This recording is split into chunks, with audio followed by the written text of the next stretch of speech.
Hi ಎಲ್ರಿಗೂ ನಮಸ್ಕಾರ. Welcome back to ರಾಸಿ ರಂಗ.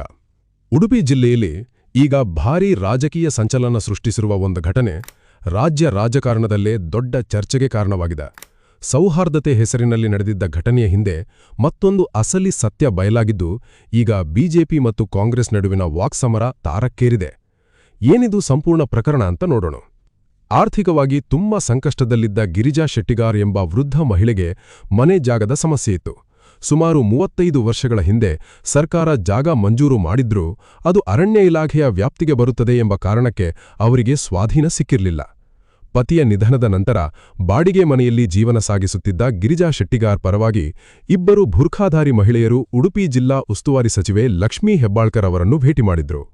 ಇವರು ನಮ್ಮ ನೆರೆಮನೆಯವರು, ನಮಗೇನೂ ಬೇಡ, ಈ ವೃದ್ಧೆಗೆ ಮಾತ್ರ ನ್ಯಾಯ ಕೊಡಿಸಿ ಎಂದು ಕಣ್ಣೀರು ಹಾಕಿ ಮನವಿ ಮಾಡಿದ್ರು.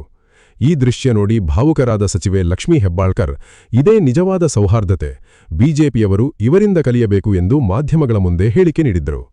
ಆದರೆ ಘಟನೆಗೆ ಈಗ ದೊಡ್ಡ ಟ್ವಿಸ್ಟ್ ಸಿಕ್ಕಿದೆ. ಸಚಿವರ ಮುಂದೆ ನೆರೆಮನೆಯವಳು ಎಂದು ಹೇಳಿಕೊಂಡಿದ್ದ ಮಹಿಳೆಯರಲ್ಲಿ ಒಬ್ಬರು ಗಿರಿಜಾ ಶೆಟ್ಟಿಗಾರ್ ಅವರ ಸ್ವಂತ ಮಗಳೇ ಎಂಬ ಆರೋಪ ಕೇಳಿಬಂದಿದೆ. ಆಕೆ ಮತಾಂತರಗೊಂಡಿದ್ದು ತನ್ನ ಗುರುತನ್ನು ಮರೆಮಾಚಿ ಸಚಿವರ ಮುಂದೆ ನಾಟಕವಾಡಿದ್ದಾರೆ ಎಂದು ಬಿಜೆಪಿ ಮಹಿಳಾ ಮೋರ್ಚಾ ಗಂಭೀರ ಆರೋಪ ಮಾಡಿದೆ. ಈ ವಿಚಾರವನ್ನು ಅಸಲಿ ದಾಖಲೆಗಳೊಂದಿಗೆ ಬಿಜೆಪಿ ಮಹಿಳಾ ಮೋರ್ಚಾ ಬಯಲಿಗೆಳೆದಿದ್ದು, ಸ್ವಂತ ತಾಯಿಯನ್ನೇ ನೆರೆಮನೆಯವಳು ಎಂದು ಪರಿಚಯಿಸಿ ಸೌಹಾರ್ದತೆಯ ಡ್ರಾಮಾ ಮಾಡಲಾಗಿದೆ ಎಂದು ಕಿಡಿಕಾರಿದೆ. ಉಡುಪಿ ಬಿಜೆಪಿ ಮಹಿಳಾ ಮೋರ್ಚಾ ಅಧ್ಯಕ್ಷೆ ನೀತಾ ಪ್ರಭು ಮಾತನಾಡಿ, ಜಿಲ್ಲೆಯ ಅಭಿವೃದ್ಧಿ ಬಗ್ಗೆ ಗಮನ ಕೊಡದ ಸಚಿವರು ಬಿಜೆಪಿಗೆ ಉಪದೇಶ ಕೊಡುತ್ತಿದ್ದಾರೆ. ಸಚಿವರನ್ನು ತಪ್ಪು ದಾರಿಗೆಳೆದು ರಾಜಕೀಯ ನಾಟಕ ಮಾಡಲಾಗಿದೆ ಎಂದು ವಾಗ್ದಾಳಿ ನಡೆಸಿದ್ದಾರೆ.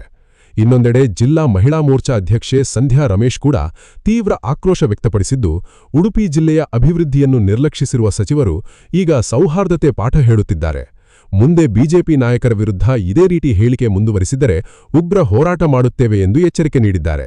ಒಟ್ಟಾರೆ ಒಂದು ಸೌಹಾರ್ದತೆ ಕಥೆ ಈಗ ರಾಜ್ಯ ರಾಜಕಾರಣದಲ್ಲಿ ದೊಡ್ಡ ವಿವಾದಕ್ಕೆ ಕಾರಣವಾಗಿದ್ದು, ಸಚಿವರ ಹೇಳಿಕೆ ತಿರುಗಿ ಅವರಿಗೇ ಸಂಕಷ್ಟ ತಂದಿದೆಯೇ ಎಂಬ ಪ್ರಶ್ನೆ ಈಗ ಎಲ್ಲೆಡೆ ಕೇಳಿಬರುತ್ತಿದೆ. ಈ ಪ್ರಕರಣದ ಬಗ್ಗೆ ನಿಮ್ಮ ಅಭಿಪ್ರಾಯ ಏನು? ಕಮೆಂಟ್ ಮಾಡಿ ತಿಳಿಸಿ.